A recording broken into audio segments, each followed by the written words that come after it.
আমাৰ কোকৰাঝাৰ জিলাৰ কোকৰাঝাৰৰ আমাৰ সাংবাদিক বন্ধুসকল, আজি আমাৰ ভাৰতীয় জনতা পাৰ্টীৰ অসম প্ৰদেশৰ নিৰ্দেশক্ৰমে আমি সমূহ জিলাত সমষ্টিসমূহত এখন প্ৰেছ কনফাৰেন্স পাতিছোঁ। আৰু এই প্ৰেছ কনফাৰেন্স পতাৰ মুখ্য উদ্দেশ্য হৈছে আমাৰ জিলা সভাপতি ডাঙৰীয়াই ক'লে যে সেইদিনা আমাৰ যেতিয়া নতুন চৰকাৰ অহাৰ পিছত আমাৰ বিধানসভা বহিছিল, বিধানসভাত 25 তাৰিখে এখন নতুন বিধেয়ক উত্থাপন হৈছিল। সেইখন হ'ল আপোনাৰ ইউনিফৰ্ম চিভিল কোড, বা আমি যদি অসমীয়াত কওঁ একক দেৱানী বিধি বা সংহিতা বুলিও কোৱা হয়। গতিকে আমি অসমীয়াত তৰ্জমা কৰিলে তেনেকুৱাই হ'ব। আৰু সেইখন যোৱা 27 মে'ত গৃহীত হয়। আৰু ইয়াত যদিও বিৰোধী পক্ষই চিলেক্ট কমিটিলৈকে যাব লাগে বুলি কৈছিল, কিন্তু বিৰোধী পক্ষই কিয় চিলেক্ট কমিটিলৈকে যাব লাগে সেইটো ভালদৰে উপস্থাপন কৰিব নোৱাৰাৰ ফলত সম্পূৰ্ণভাৱে মৌখিক ভোটতে গৃহীত হয়। আৰু সেই UCC সম্পৰ্কে যিহেতু এখন মানে সামাজিক সহায়কাৰী অৰ্থাৎ ছ'চিয়েল ৱেলফেয়াৰ লেজিছলেশ্যন, গতিকে আমাৰ সমাজৰ প্ৰত্যেক স্তৰৰ মানুহেই এইটো ধৰ্ম বৰ্ণ ভাষা নিৰ্বিশেষে প্ৰত্যেকে অসমৰ নাগৰিকে বা অসমৰ মানুহে জনাটো দৰকাৰ। সেইকাৰণে সেই উদ্দেশ্য আগত ৰাখি পাৰ্টীৰ ফালৰ পৰা আমাৰ প্ৰত্যেক জিলাতে এখন প্ৰচাৰণ কাটিবলৈ দায়িত্ব দিছে। আৰু সেই হিচাপে আমি আজি কোকৰাঝাৰত মোক দায়িত্ব দি আছে। মোৰ লগত আমাৰ দেৱৰাজো আছে, তেওঁ আমাৰ ভাৰতীয় জনতা পাৰ্টীৰ স্পক্স পাৰ্চন হয়। গতিকে আমি ইয়াত এইখন এতিয়া সম্বোধন মেলখন আহ্বান কৰিবলৈ মই আগবাঢ়িছোঁ। আপোনালোকে জানে যে ভাৰতীয় সংবিধানৰ আৰ্টিকল 44 এইটো সকলোৰে জ্ঞাত, এইটো ডাইৰেক্টৰ প্ৰিন্সিপাল অফ ষ্টেট পলিচিত পৰে। এই আৰ্টিকল 44টো থুলমূলভাৱে এনেকুৱা যে ভাৰতবৰ্ষত যি আমাৰ দেৱানী ব্যৱস্থা আছে, বিশেষকৈ আমাৰ মেৰেজ এণ্ড ডিভোৰ্চ, বিবাহ বা বিবাহ বিচ্ছেদ, ইনহেৰিটেঞ্চ অৰ্থাৎ প্ৰপাৰ্টিৰ উত্তৰাধিকাৰী, এই সম্পৰ্কে যিবোৰ আছে এইবোৰ আমাৰ সিঁচৰিত হৈ আছে। হিন্দুসকলৰ কাৰণে বেলেগ, খ্ৰীষ্টিয়ানসকলৰ কাৰণে বেলেগ বা ইছলামিক ধৰ্মাৱলম্বীসকলৰ কাৰণে বেলেগ। কিন্তু দেখা যায় বাকী যিবিলাক আমাৰ সামাজিক ব্যৱস্থাৰ সমূহীয়া আইন সেইবোৰ কিন্তু একেধৰণৰ। সেইকাৰণে আৰ্টিকল 44ত কৈছে যে ভাৰতবৰ্ষৰ সংবিধানত যিহেতু অন্তৰ্ভুক্ত হৈছে, এইটো কোৱা হৈছে যে পাৰ্লিমেণ্টে যিমান দূৰ সম্ভৱ সকলো মানুহৰ কাৰণে সকলোৰে প্ৰযোজ্য হোৱাকৈ এখন সম দেৱানী বিধি বা সংহিতা অনাৰ চেষ্টা কৰিব। আৰু এই কথাটো আপোনাৰ যেতিয়া কনষ্টিটিউশ্যনেল এছেম্বলি ডিবেট হৈছিল, যেতিয়া ভাৰতীয় কনষ্টিটিউশ্যন কাৰণে ডক্টৰ B.R. আম্বেদকাৰৰ নেতৃত্বত এটা কনষ্টিটিউশ্যন ড্ৰাফটিং কমিটি গঠন কৰা হৈছিল। আৰু তাত সেই ড্ৰাফটিং কমিটিৰ আৰ্টিকল 35 আছিল, সেইটোৱে আজিৰ 44 হয়। আৰু এই আৰ্টিকলটো সম্পৰ্কে অৰ্থাৎ 35 সম্পৰ্কে 23 নৱেম্বৰৰ 2048 চনত এই সম্পৰ্কে ডিবেট হৈছিল। আৰু এই ডিবেটত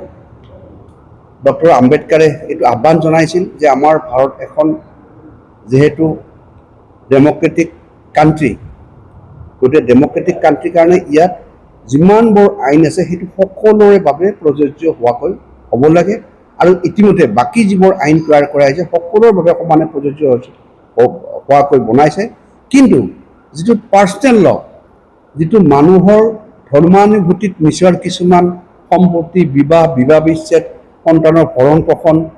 কিমানজনে কিমান বিবাহ কৰিব, এই সম্পৰ্কে বিভিন্ন ধৰণৰ মতৰ কাৰণে বিভিন্ন ধৰণৰ ল ভাৰতবৰ্ষত প্ৰচলিত হৈ আছে। এতিয়া আমি যদি চাওঁ ইছলামসকলৰ কাৰণে শৰীয়ত 1937, আৰু শৰীয়তৰ তাত যিবিলাক কোৱা হৈছে যে শৰীয়তৰ মতে সম্পত্তি মহিলাসকলে সমান নাপায়, এজন পুৰুষে 4গৰাকীলৈকে বিয়া কৰিব পাৰে আদি বিভিন্ন ধৰণৰ। হিন্দুত কোৱা হৈছে, হিন্দু যদি ছাকচেছন এক্ট চাই 1955 বা হিন্দু মেৰেজ এক্ট চাই 1956, এইবিলাকতো কোৱা হৈছে যে হিন্দুসকলে তেওঁ মানে এজনীহে বিয়া কৰিব পাৰিব, দুজনী বিয়া কৰাটো আইনত অবৈধ বুলি কোৱা হৈছে। ছোৱালীয়ে সম পৰিমাণে ল'ৰাই যিমান পায় ছোৱালীয়ে সিমানেই পাব, বা মাকৰো অংশ থাকিব, দেউতাকৰো অংশ থাকিব। ল'ৰাৰ প্ৰপাৰ্টি হ'লে বাপেকে কি পাব, মাকে কিমান পাব, বা ল'ৰাই কিমান, ল'ৰাৰ ভায়েকে কিমান পাব, বা ভতিজাই কিমান পাব, বা এজন মানুহৰ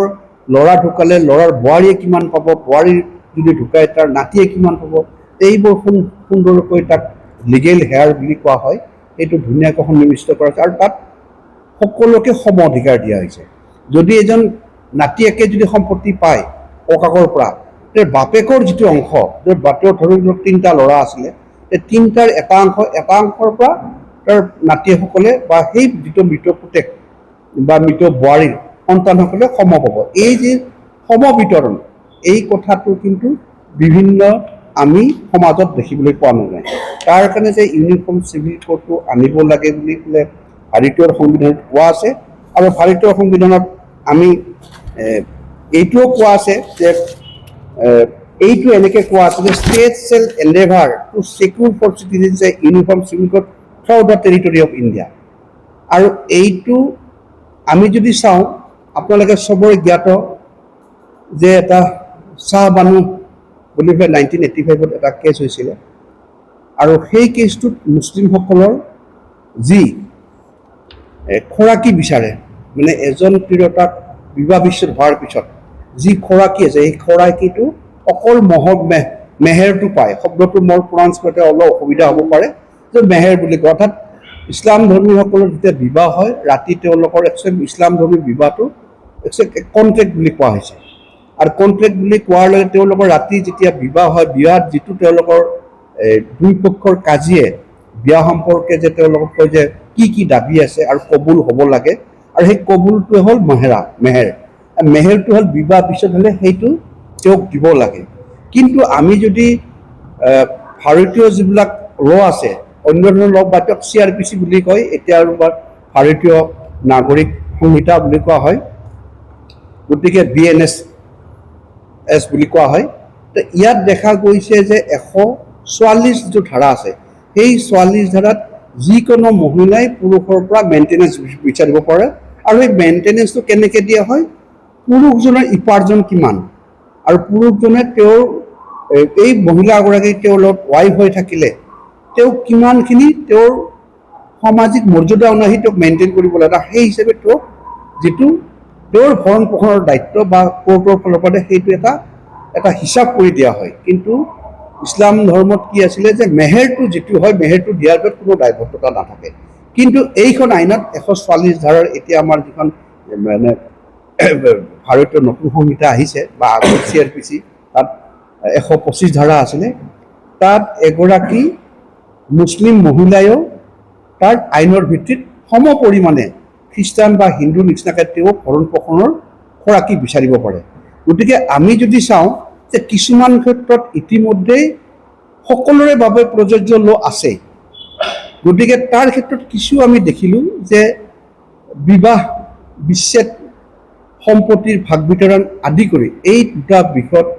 বা ইয়াৰ লগত জড়িত বিষয়ত তেনেকৈ সুকীয়াকৈ সকলোৰে প্ৰযোজ্য হোৱাকৈ নাই। গতিকে হিন্দু ধৰ্মত বেলেগকৈ আছে, খ্ৰীষ্টান ধৰ্মত বেলেগকৈ আছে, বা ইছলাম ধৰ্মত বেলেগকৈ আছে। সেইকাৰণে এই যে আমাৰ আৰ্টিকল 44 কোৱা হৈছে যে সকলোৰে প্ৰয়োজন হোৱাকৈ এটা চিভিল কোড আহিব লাগে, ইউনিফৰ্ম চিভিল কোড আহিব লাগে,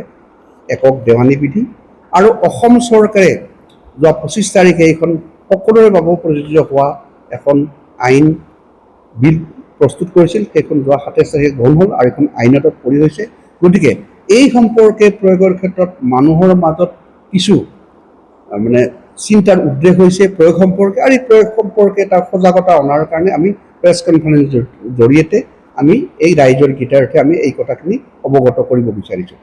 এতিয়া আমি তাত আৰু এটা কথা লক্ষ্য কৰিছোঁ যে যিখন নতুন আইন পাছ হ'ল, তাত বিশেষকৈ 3টা বিষয়ৰ ওপৰত গুৰুত্ব দিয়া হৈছে। মই আগতেও উনুকিয়াইছোঁ যে বিবাহ বিচ্ছেদ, ইনহেৰিটেঞ্চ বা ছাকচেছন বুলি কোৱা হয়, যিয়ে নকওক একে সমাৰ্থক শব্দ। তাৰপিছত লিভিং ইন ৰিলেশ্যনশ্বিপ, এই লিভিং ইন ৰিলেশ্যনশ্বিপটোত এটা নতুন ধাৰা। এই আপোনালোকে জানে যে আমাৰ ভাৰতবৰ্ষৰ আইন 3 প্ৰকাৰৰ হয়, নে চ'ৰ্চ, আইন 3টা ঠাইৰ পৰা চ'ৰ্চত হয়। এটা হয় এটা আইন হয় কাষ্টমৰ পৰা অকল চিৰাচৰিতভাৱে যিবিলাক মানুহৰ মাজত চলি আছে, যিসকল আইনৰ বিৰুদ্ধী নহয়, যিসকলৰ সমাজৰ স্থিতিস্থাপক বিৰুদ্ধী নহয়, সেইবিলাকে কাষ্টম হিচাপে পূৰ্বপুৰুষৰ পৰা চলি আছে, সেইবিলাক কাষ্টম আকাৰে নহয়, সেইবিলাকো এটা সময়ত আইনৰ নিচিনা হয় আৰু তাৰ আইনৰ মান্যতা দিয়া হয়। দ্বিতীয় হৈছে যে লেজিছলেশ্যন। আপোনালোকে জানে যে আমাৰ ভাৰতীয় সংবিধানৰ তিনিটা আধাৰত আমাৰ তিনিটা লিষ্ট আছে, এটা চেণ্ট্ৰেল লিষ্ট, এটা ষ্টেট লিষ্ট, এটা বিষয় আছে, যিকেইটা বিষয়ত পাৰ্লিমেণ্টে হওক বা এছেম্বলিয়ে হওক তাৰ ওপৰত আইন তৈয়াৰ কৰিব পাৰে। তাত এতিয়া যিখন ষ্টেট লিষ্টত তাত আছে, ষ্টেট লিষ্টত ষ্টেটে আইন তৈয়াৰ কৰিব পাৰে, চেণ্ট্ৰেল লিষ্টত পাৰ্লিমেণ্টে পাৰে, আৰু এখন কনকাৰেণ্ট লিষ্ট বা উমৈহতীয়া যিখন লিষ্ট আছে, এই উমৈহতীয়া লিষ্টৰ যি আপোনাৰ এই যে ইউনিফৰ্ম চিভিল কোডটো, তাৰে উমৈহতীয়া লিষ্টৰ 13 নম্বৰ যিটো বিষয় আছে তাত পৰে, আৰু 13 নম্বৰ বিষয়ৰ আধাৰত ষ্টেটো পাৰে, চেণ্ট্ৰেলো পাৰে। গতিকে সেই আইনৰ আধাৰত আমাৰ এই নতুন যিখন ইউনিফৰ্ম চিভিল কোড অনা হৈছে, এই আৰ্টিকল আমাৰ ষ্টেট কনকাৰেণ্ট লিষ্টৰ আইটেম নম্বৰ 13ৰ আধাৰত অনা হৈছে। গতিকে আমি এইটোৱে ক'ব পাৰোঁ যে আমাৰ চ'ৰ্চ অফ ল তিনিটা, গতিকে তিনিটাৰ যিহেতু এতিয়া এইটো আমাৰ কনকাৰেণ্ট লিষ্টত আছে, সেইকাৰণে এইখন এখন আইন আকাৰে বিল আকাৰে অসম এছেম্বলিত অনা হৈছিল আৰু সেইখন গৃহীত হৈছে। আৰু ইয়াত এতিয়া আমি দেখিছোঁ যে আৰু এটা আছে, সেইটো মই আপোনাক ক'ব লাগিব। এটা হ'ল কাষ্টম, যিটো ক'লোঁ আপোনাৰ লেজিছলেশ্যন ক'লোঁ। থাৰ্ডটো হ'ল আপোনাৰ প্ৰেচিডেণ্ট বুলি কোৱা হয়, যিটো সুপ্ৰিম কোৰ্টে কেতিয়াবা কি হয়, কোনো ধৰণৰ যেতিয়া ল এতিয়ালৈকে প্ৰণয়ন হোৱা নাই, কিন্তু যেতিয়া সুপ্ৰিম কোৰ্টত কোনো বিষয় কোনোবা আইনৰ দৃষ্টিত উত্থাপন কৰা হয় বা কেছ কৰা হয়, তেতিয়া সুপ্ৰিম কোৰ্টে কেতিয়াবা কোনো ধৰণৰ আইনৰ নিচিনাকৈ এটা ডিৰেকশ্যন দিয়া হয়। আৰু যেতিয়ালৈকে আইন নহয়, তেতিয়ালৈকে যিহেতু সুপ্ৰিম কোৰ্ট হ'ল আমাৰ আইনৰ আটাইতকৈ একেবাৰে শেষৰতম এপিলেট কোৰ্ট, আৰু তেওঁলোকে যিবিলাক আইনৰ কথা কয়, যদি কোনো আমাৰ কোনো ৰুল, ষ্টেটুটৰী ৰুল বা কোনো নিয়ম নীতি যিবিলাক আছে বা লেজিছলেশ্যন আছে, তাত যদি অন্তৰ্ভুক্ত হয়, সেইটো আমি মান্যতা দিব লাগে। এই যে লিভিং ইন ৰিলেশ্যনশ্বিপটো এই সুপ্ৰিম কোৰ্টৰ যিবোৰ জাজমেণ্ট আছে, সেই জাজমেণ্টৰ পৰাই সুপ্ৰিম কোৰ্টৰ এই কথাখিনি আমাৰ দৃষ্টিত আহিছে। আৰু আমি যদি চাওঁ যে এই সুপ্ৰিম কোৰ্টৰ এই যিবোৰ জাজমেণ্ট আছে, সেই জাজমেণ্টবোৰ যদি আমি পঢ়ুৱাই চাওঁ, লিভিং ইন ৰিলেশ্যনশ্বিপ, এই ইউনিফৰ্ম চিভিল কোডখন জেনেৰেলি তিনিটা পাৰ্টত ভগোৱা হৈছে: marriage and divorce, inheritance and living in relationship. আৰু লিভিং ইন ৰিলেশ্যনশ্বিপটো যদি আমি ভালকৈ চাওঁ, যে লিভিং ইন ৰিলেশ্যনশ্বিপটো অনাৰ কাৰণ হ'ল কি, সুপ্ৰিম কোৰ্টে কিছুমান জাজমেণ্ট দিছে, মই সেইকেইটা মানে অলপ উল্লেখ কৰি যাম। যে এটা বদ্ৰী প্ৰসাদ ভাৰ্চাছ ডাইৰেক্টৰ অফ কনচলিডেশ্যন, এনেকুৱা এটা কেছত সুপ্ৰিম কোৰ্টে 1978 কৈছে, এইটো কৈছে যে অবৈধ বুলি কোৱা নাই, যিসকলৰ বিবাহ নোহোৱাকৈ ল'ৰা ছোৱালী সন্তান জন্ম হয়, তেওঁলোকৰ ৰাইটছটো কি থাকে, সেই যাৰ ঔৰসত বা যাৰ গৰ্ভত সন্তানটো জন্মিলে, সেইটো এটা ৰিকগনাইজ কৰিছে। যে 1972 কৈছে যে তেওঁলোকেও যদিও সামাজিকভাৱে বিবাহ হোৱা নাই, তেওঁলোকৰ যিসকল ল'ৰা ছোৱালী হয়, তেওঁলোকে এই যাৰ ঔৰসত বা যাৰ যোনে পিতৃৰ হয়, তেওঁলোকৰ সমানে মানে বৈধ ল'ৰা ছোৱালীৰ নিচিনাই তেওঁলোকৰ দায়িত্বটো থাকিব। সেই এটা কথা আহিছে। পিছত কোৱা হৈছে যে যদি কিবা কাৰণত কোনোবাই বিয়াও হোৱা নাই, যে দুজন ডেকা ল'ৰা ছোৱালী হাজবেণ্ড ৱাইফ হিচাপে আছে, আৰু পৰৱৰ্তী সময়ত তেওঁলোকৰ এটা ল'ৰা বা ছোৱালী হ'ল, তেওঁৰ সামাজিক দায়িত্বটো কি, আৰু তেওঁৰ সেই মাক বা দেউতাকৰ ওচৰত বা সেই লিভিং ৰিলেশ্যনশ্বিপ কৰা মানুহজন তেওঁৰ ক্লেইম কি থাকিব, তেওঁ কি দাবী কৰিব পাৰিব। এই কথাটো তুলসী ভাৰ্চাছ দুৰ্গাতিয়া বুলি এটা কেছত সুপ্ৰিম কোৰ্টে এইটো কৈ থৈ দিছে। তাৰপিছত আহিব, আপোনাক ক'ব লাগিব যে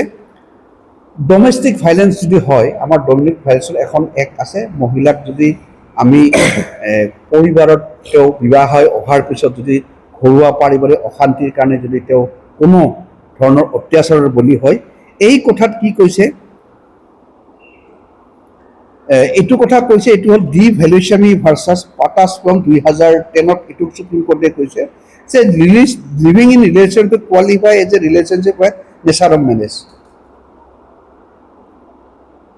আৰু নাই মই এইটো হেৰি ক'লোঁ right to children born out of living relation, তাতো সেইটো তেনেকুৱা ক্ষেত্ৰতো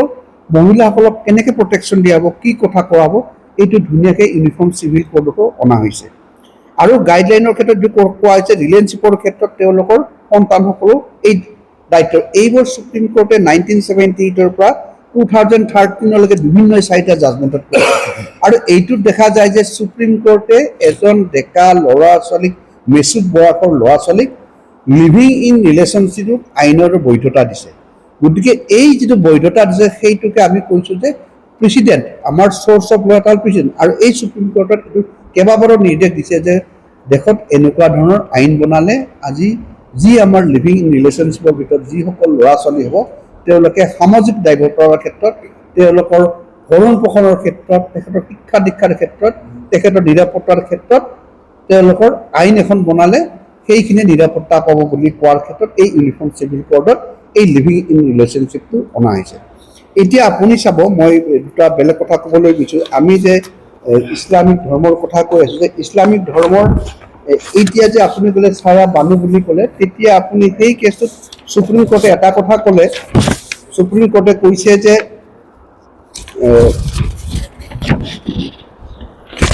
আপোনাৰ সুপ্ৰিম কোৰ্টে সেই যিটো ছায়া বানুৰ কেছত মুছলিম ওমেন, তাত কৈছে যে মুছলিম ওমেনসকলে যে এই যে বিবাহ বিচ্ছেদ হ'লে অকল মহৰণাটো পায়, তেওঁ যে কোনো প্ৰপাৰ্টিৰ অধিকাৰ নাথাকে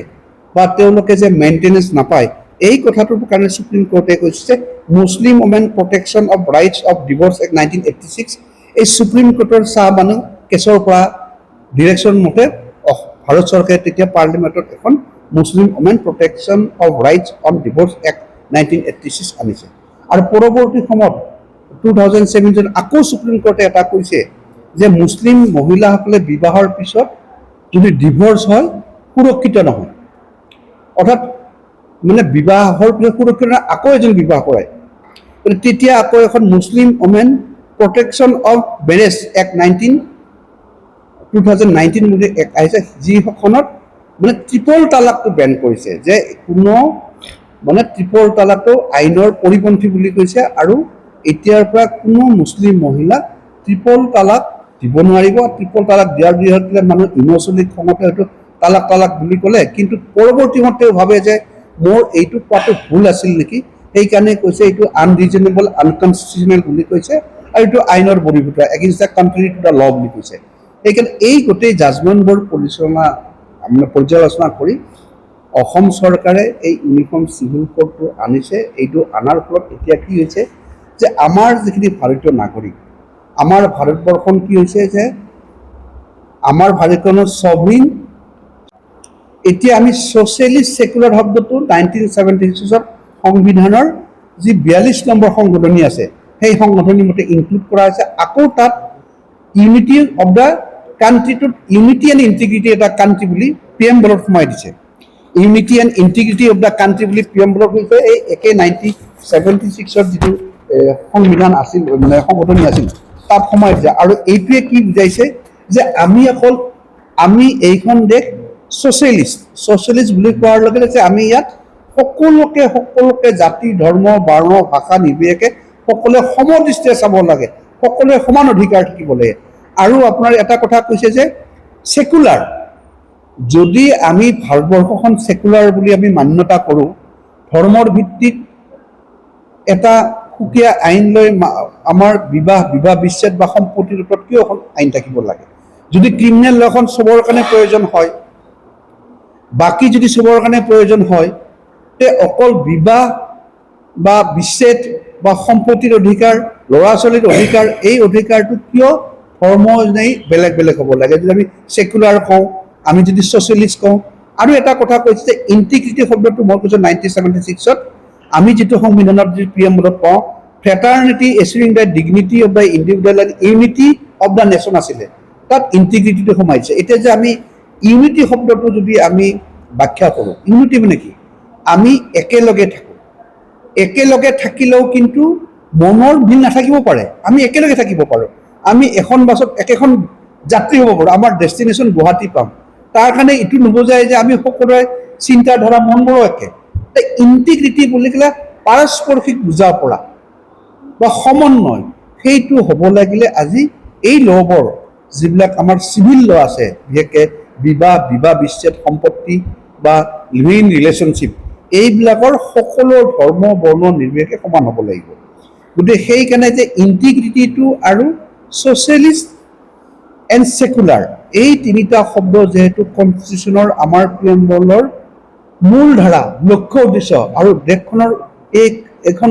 দেশৰ এই সংবিধানৰ মেইন উদ্দেশ্য, গতিকে এইখিনি কাৰ্যকৰীকৰণ কৰাটো এখন দেশৰ নাগৰিকৰ দায়িত্ব আৰু পাৰ্লিমেণ্টৰ দায়িত্ব আৰু এছেম্বলিৰ দায়িত্ব। আৰু সেইকাৰণে আমাৰ আজি ভাৰতীয় জনতা পাৰ্টি ডক্টৰ হিমন্ত বিশ্ব শৰ্মাৰ নেতৃত্বত যি নতুন চৰকাৰ মানে দ্বিতীয়বাৰৰ বাবে আহিছে, তেওঁৰ নেতৃত্বত তৃতীয়বাৰৰ বাবে ভাৰতীয় জনতা পাৰ্টীৰ চৰকাৰ আহিছে। এই ভাৰতীয় জনতা পাৰ্টীৰ চৰকাৰে অসমৰ গোটেই সমূহ দেশ ধৰ্মৰ ভিত্তিত নহয়, বৰ্ণৰ ভিত্তিত নহয়, ভাষাৰ ভিত্তিত নহয়, সম্প্ৰদায় ভিত্তিত নহয়, সকলোৰে সমানে প্ৰযোজ্য হোৱা চিভিল আইনৰ, বিশেষকৈ মেৰেজ, ডিভ'ৰ্চ এণ্ড ইনহেৰিটেঞ্চ আৰু লিভিং ইন ৰিলেশ্যনশ্বিপ, যি সুপ্ৰিম কোৰ্টে কৈছে যে এইটো আইনৰ মান্যতা আছে আৰু এইটোৰ ক্ষেত্ৰতো ল' বনাব লাগে। এই গোটেইটো চালি জাৰি চাই এখন ল' আনিছে আৰু এই ল'খন আইন অনাৰ ফলত এতিয়াৰ পৰা কোনো মহিলাই তেওঁৰ থকা অৱস্থাত দ্বিতীয়জন বিবাহ কৰিব নোৱাৰিব, সি হিন্দুৱেই হওক, ইছলামেই হওক, খ্ৰীষ্টানেই হওক। আৰু আমি দেখিছোঁ, আপোনালোকে কেতিয়াবা জানে, তেওঁলোকক অৱশ্যে কোৱাটো ঠিক অনুচিত, তথাপি মই কৈছোঁ যে আমি দেখোঁ যে বহুত মানুহে দ্বিতীয় বিবাহ কৰাৰ কাৰণে ধৰ্মটোক মানে চেঞ্জ কৰি দিয়ে। আমি যদি আজি চাওঁ, আমাৰ সৌহিন্য ঢুকালে, ক'বলৈ অলপ বেয়া লাগে যে মই কৈছোঁ, কাৰণ সেইটো সকলোৱে জ্ঞাত যে আমাৰ হিন্দী চিনেমাৰ খুব শ্ৰদ্ধেয় আমাৰ সন্মানীয় অভিনেতা মেগাষ্টাৰ ছুপাৰষ্টাৰ যিয়ে নকওক ধৰ্মেন্দ্ৰ, তেওঁ আমাক হেমমালিনী ডাঙৰীক যেতিয়া বিয়া কৰাইছে, তেওঁ হিন্দু ধৰ্মৰ পৰা মুছলিম ধৰ্মলৈ পৰিৱৰ্তিত হ'ল। সুপ্ৰিম কোৰ্টে কিন্তু এই কথাটো বেলেগকৈ কৈছে। সুপ্ৰিম কোৰ্টে ৰিচেণ্ট এটা জাজমেণ্টত কৈছে যে এজন মানুহে দ্বিতীয়বাৰ বিবাহ হ'বৰ কাৰণে ধৰ্মটো চেঞ্জ কৰালৈকে এই ধৰ্মটোৰ গুৰুত্বটো কমি যায়, যে ধৰ্মটোক মিছ ইউজ কৰা হয়। দ্বিতীয়তে কৈছে যে যিজন মানুহে প্ৰথম যি ধৰ্মত বিয়া কৰাইছিল, তেওঁ ধৰ্ম চেঞ্জ কৰি দ্বিতীয়জন বিয়া কৰিলেও তেওঁৰ এই ল'টো চেঞ্জ হৈ নাযায়। যিটো আমাৰ IPC এতিয়াৰ ছেকশ্যনটো অলপ বেলেগ হ'ব, 494 যিটো বাইগেমি বুলি কোৱা হৈছে, তাৰমানে দ্বিতীয় বিবাহ কৰাটো আইনমতে দণ্ডনীয় আৰু সেইটো এই ক্ষেত্ৰতো এপ্লাই হ'ব বুলি কৈছে। গতিকে সুপ্ৰিম কোৰ্টে কৈছে যে তুমি ধৰ্ম বিবাহৰ নামত চেঞ্জ কৰিব পাৰা, বিবাহ নোহোৱাৰ আগতে ধৰ্ম চেঞ্জ কৰাটো বেলেগ কথা, কিন্তু তুমি বিবাহৰ কাৰণে ধৰ্মটোক অপপ্ৰয়োগ কৰিব নোৱাৰা। আৰু ইটো এনেকুৱা ধৰণৰ কথাৰ পৰা ইছলাম ধৰ্মক অপমান কৰাৰ নিচিনা হয়। আচলতে ইছলাম ধৰ্মৰ যিটো মান্যতা, সেইটো মান্যতাক সমাজত হেয় প্ৰতিপন্ন কৰা হয়। গতিকে সুপ্ৰিম কোৰ্টে এইটো ধুনীয়াকৈ এক্সপ্লেইন কৰি কৈছে যে ইটো এটা অফেন্স, তাৰ কাৰণে মানুহে বাইগেমিত পানিছমেণ্ট পাব পাৰে। গতিকে এই ইউনিফৰ্ম চিভিল কোডত এইটো কোৱা হৈছে যে ইছলামেই হওক, হিন্দুই হওক বা খ্ৰীষ্টানেই হওক, তেওঁলোকে অকল খ্ৰীষ্টান ছেকেণ্ড মেৰেজটো নাই বাৰু। গতিকে এই ক্ষেত্ৰত মহিলাসকল এজনী মহিলাহে বিয়া হ'ব পাৰিব। আৰু কৈছে যে যদি ডিভ'ৰ্চ দিয়ে, তেওঁৰ যিটো মানে এই চিভিল কোডত ধুনীয়াকৈ কোৱা হৈছে কিমান অংশ পাব, কেনেকৈ মেইনটেইন কৰিব পাৰিব, এই গোটেইটো ইয়াত ধুনীয়াকৈ সকলো মানুহৰ প্ৰযোজ্য হোৱাকৈ ধৰ্ম বৰ্ণ নিৰ্বিশেষে এইখন আইন তৈয়াৰ কৰা হৈছে। আৰু যদি আপুনি সম্পত্তিৰ ক্ষেত্ৰতো এনেই মুছলিমসকলৰ দেখা যায় যে মহিলাসকলে মানে ক'ৰবাত 8/1 ক'ৰবাত 12/1, ক'ৰবাত 4/1কে দেখুওৱা আছে। তেওঁলোকৰ প্ৰপাৰ্টিৰ যিটো ডিভলিউশ্যন হয়, প্ৰপাৰ্টিৰ যিটো ভাগ বতৰা হয়, তেওঁলোকৰ ষ্টেজ অনুযায়ী চেঞ্জ হয়। গতিকে এই ক্ষেত্ৰত দেখা যায় যে এতিয়া যিখন নতুন সংহিতা আহিছে, তাত হিন্দুই হওক, মুছলিমেই হওক, খ্ৰীষ্টান হওক, তাত এটা কথা কোৱা হৈছে যে এজন ঘনীয়েকে ল'ৰা ছোৱালীৰ সৈতে গিৰিয়েক যদি ঢুকায়, যিমান অংশ পাব লাগে ভাগ কৰি সিমান অংশই পাব, অৰ্থাৎ ইকুৱেলি ভাগ হ'ব। ল'ৰাই যিমান পাব, ছোৱালীজনীও সিমান পাব আৰু ঘনীয়েকজনীও সিমান পাব। গতিকে ইয়াত 1/4, 1/8, 1/12 পাৰত 4/1 মানে 8/2 বা 12/1, 8/1 এইটো ইয়াত প্ৰযোজ্য নহ'ব। দ্বিতীয়তে আৰু এটা কথা আপোনালোকে এইটো হেৰি আমাৰ যি বিবাহ পদ্ধতিটো, এতিয়া বিবাহ পদ্ধতিটো যদিও এখন মুছলিম এক্ট ৰেজিষ্ট্ৰেশ্যন মেৰেক্ট 2024 আমাৰ বিধানসভাত পাছ হৈছিল, এইখন এক্টত সেইখন উইথড্ৰ কৰা হৈছে। এতিয়া সকলোৱে অৰ্থাৎ মুছলিমসকলৰ বিবাহটো এইকাৰণে এখন আইন অনা হৈছিল, যিটো এইখন আজি উইথড্ৰ হৈ গৈছে, ৰিপিল হৈ গৈছে, এইকাৰণে অনা হৈছিল যাতে মানে তেওঁলোকৰ কোনে কাৰ লগত বিয়া হৈছে, কাৰণ সেইটো যাতে আমাৰ ৰেকৰ্ডত থাকে আৰু তেওঁলোকৰ ল'ৰা ছোৱালী যাতে আমি মান্যতাটো দেখাব পাৰোঁ কোনে কাৰ ঘনীয়েক হয়, গতিকে সেইটো উদ্দেশ্য হৈছে। এতিয়া ইয়াৰ ক্ষেত্ৰত কি হৈছে, প্ৰত্যেক মানুহে বিবাহৰ পিছত ৰেজিষ্ট্ৰেশ্যন কৰিব লাগিব, কম্পালচৰি। যদি বিবাহটো ৰেজিষ্টাৰ নকৰে এই ক্ষেত্ৰত আইনমতে এটা ফাইন দিয়া আছে, মাইনৰ এটা পানিছমেণ্ট দিয়া আছে। গতিকে এইটো এতিয়া সকলোৰে বাবে প্ৰযোজ্য। এইটো এইকাৰণে কৰা হৈছে যে যেতিয়া কোনোবা এজনে কাৰোবাৰ বিবাহটো ডিনাই কৰে যে ই মোৰ বিবাহিত পত্নী নহয়, তেতিয়া মানুহগৰাকীয়ে যথেষ্টখিনি প্ৰুফ দিব লাগে কোৰ্টত। প্ৰুফ দিয়াৰ লগে সি প্ৰুফ কৰিব লগাতে যিটো তেওঁ ৰাইট বিচাৰি কোৰ্টত যায় বা তেওঁৰ মেইনটেনেন্সে হওক, প্ৰপাৰ্টি ৰাইটে হওক, সেইটো যুঁজোতে এটা যথেষ্টখিনি সীমা হয়। আৰু তেওঁৰ মেৰেজটো প্ৰুফ কৰিব যাওঁতেই মানুহগৰাকী যথেষ্টখিনি নগু নাগতি হয় কোৰ্ট কাছাৰী দিওঁতে। গতিকে যে আজি যদি কোনোবাই তাই যদি আজি ক্লেইম কৰে যে মোৰ অমুকত অমুক দিনা বিয়া হৈছিল, তাৰ মেৰেজ ৰেজিষ্টাৰটো আনি খুলি চালে হ'ল যে ইয়াৰ পত্নী, ইয়াৰ যিটো ঢুকাইছে, এওঁৰ যিটো ঘৰত তিনিটা পৰিয়াল আছে, এটা ছোৱালী এটা ল'ৰা আৰু এও আছে, গতিকে এই প্ৰপাৰ্টিটো তিনিজনৰ সমান হ'ব। বা কোনোবাই যদি কৈছে যে মই তেওঁৰ পত্নী হয়, আজি যদি ৰেজিষ্টাৰ নকৰে তেওঁ কি ক'ব, তেওঁ মোৰ এই পত্নী নহয়, তেওঁ ৰেজিষ্টাৰটো দেখালে ক'ব যে তেওঁ ভৰণ পোষণ দিয়াৰ দায়িত্ব যি আইনত আছে সেইটো পোৱাটো যোগ্য। এতিয়া মই আহিছোঁ লিভিং ইন ৰিলেশ্যনশ্বিপ। এইটো এটা মই আগতেই ক'লোঁ, সুপ্ৰিম কোৰ্টৰ 4টা সুপ্ৰিম কোৰ্ট জাজমেণ্টত নতুন কনচেপ্ট, সেইটো এইটো আইন আকাৰে তৈয়াৰ কৰা হৈছে। এতিয়া দেখা যায় যে ছ'চাইটিত এটা এনেকুৱা এটা আমি যেতিয়া freedom of speech, freedom of movement, freedom of মানে ইণ্ডিভিজুৱেল ৰাইট বুলি ক'লোঁ, আমি যি আৰ্টিকল 14 আছে কনষ্টিটিউশ্যনত, যে সকলোৱে আইনৰ দৃষ্টিত সমান, সকলোৰে বাবে আইন সমান আৰু সকলোৰে আইনৰ দৃষ্টিত সমান। বা আৰ্টিকল 21 মানে যিটো আছে মানুহৰ যি মৌলিক অধিকাৰৰ যে আৰ্টিকল ৰাইট টু লাইফ, এই কথাবিলাকৰ পৰা সুপ্ৰিম কোৰ্টে হওক, আমাৰ বিধানসভাৰ বা পাৰ্লিয়ামেণ্টৰ যিসকল বিধায়ক বা পাৰ্লিয়ামেণ্ট, তেওঁলোকে এইটো সিদ্ধান্ত লৈছে বা তেওঁলোকৰ এইটো মনত খেলাইছে যে লিভিং ইন ৰিলেশ্যনশ্বিপটো এটা আইনৰ মান্যতা দিব লাগে, যে সুপ্ৰিম কোৰ্টে যিহেতু এইটো বৈধ বুলি ঘোষণা কৰিছে। গতিকে ইয়াৰ লগে লগে এতিয়া দেখা যায় যে কেতিয়াবা যদি আমি এনেকৈ মানো, কেতিয়াবা ছ'চাইটিত বিশৃংখল হ'ব পাৰে। বহুতক প্ৰলোভন দি লিভিং ইন ৰিলেশ্যনশ্বিপত কাৰোবাক কোনোবাই ঠগাব পাৰে, কাৰোবাক কোনোবাই প্ৰলোভন দি হোটেলত থাকিবও পাৰে, বা তেওঁলোকৰ পৰা যি জন্ম হোৱা ল'ৰা ছোৱালী, তেওঁলোকে কেতিয়াবা তেওঁলোকৰ যি দায়িত্ব ভৰণ পোষণৰ বা তেওঁলোকৰ প্ৰপাৰ্টিৰ দায়িত্ব বা তেওঁলোকক শিক্ষা দীক্ষা দিয়াৰ যি দায়িত্ব এজন গাৰ্জেন হিচাপে, সেইটোৰ পৰা কেতিয়াবা তেওঁলোকে ডিপ্ৰাইভ হ'ব পাৰে। সেইটোকো গুৰুত্ব ৰাখি এই লিভিং ইন ৰিলেশ্যনশ্বিপত কৈছে যে কোনোবাই যে সিটো কৰে তাৰ ন্যূনতম বয়স ছোৱালীৰ কাৰণে 18 বছৰ, ল'ৰাৰ কাৰণে 21 বছৰ, আৰু তেওঁলোকে যদি বিচাৰে উইদিন এ মান্থ এটা ৰেজিষ্টাৰ হ'ব, মেৰেজ ৰেজিষ্টাৰ যিটো আছে তাতে ষ্টেটমেণ্ট দিব লাগিব। এইটো ৰেজিষ্ট্ৰেশ্যনৰ নিচিনা, কিন্তু আমাৰ বিবাহটো ৰেজিষ্ট্ৰেশ্যন, এইটো ৰেজিষ্ট্ৰেশ্যন, কিন্তু এই ৰেজিষ্ট্ৰেশ্যনৰ নিচিনা নহয়। তেওঁলোকে এটা ষ্টেটমেণ্ট দিব লাগে ৰেজিষ্টাৰত, আৰু ৰেজিষ্টাৰটো চাই পেলাই ইনকুৱাৰী কৰিব। ইনকুৱাৰী কৰি তেওঁলোকে লোকেল পুলিচ ষ্টেচনত জনাব। এইটোত বহুতেই আমি যেতিয়া টিভিত ডিবেটত গৈছোঁ এই সম্পৰ্কে, ইউনিফৰ্ম চিভিল কোড সম্পৰ্কে অসমৰ এইখন 2026 এইখন বিধান আইন সম্পৰ্কে, তেতিয়া বহুতেই কৈছে যে এইটো কিয় কৰিব লাগে, এইটোতো বেয়া কথা হৈছে, তেওঁলোকৰ পাৰ্চনেল ৰাইটটো বেয়া হৈছে। মই কোনোবা এটা ল'ৰাই কোনোবা এটা ছোৱালীৰ লগত তেওঁ মেচুৰ দিছে, কোনোবা হোটেলত থাকিব, কোনোবাই ভাড়া কৰি একেলগে থাকিব, এইটো বেলেগ মানুহৰ জনাৰ কিয় দৰকাৰ। এই কথাটোত আমি এইটোৱেই ক'ব বিচাৰিছোঁ, সেইটো যদি এটা যুক্তি হয় যেন লাগে, কিন্তু আমি আৰু এটা যুক্তি আছে যে এইটোত যদি আমি নকৰোঁ, যদি আমি লিভিং ইন ৰিলেশ্যনশ্বিপটো মেচুৰ ল'ৰা ছোৱালীবোৰে এলাউ কৰি দিওঁ, কালি সমাজত ব্যভিচাৰ হ'ব। কালি বহুত যুৱ প্ৰজন্মই নিজৰ শৈক্ষিক জীৱন, নিজৰ যিটো নিজকে সংস্থাপন কৰা যিটো সময়, সেইটো বহুতে হয়তো মানে তাৰ পৰা আঁতৰি গৈ সাংসাৰিক জীৱনত ব্যস্ত হোৱাৰ পৰা তেওঁলোকৰ যি জীৱনৰ মুখ্য উদ্দেশ্য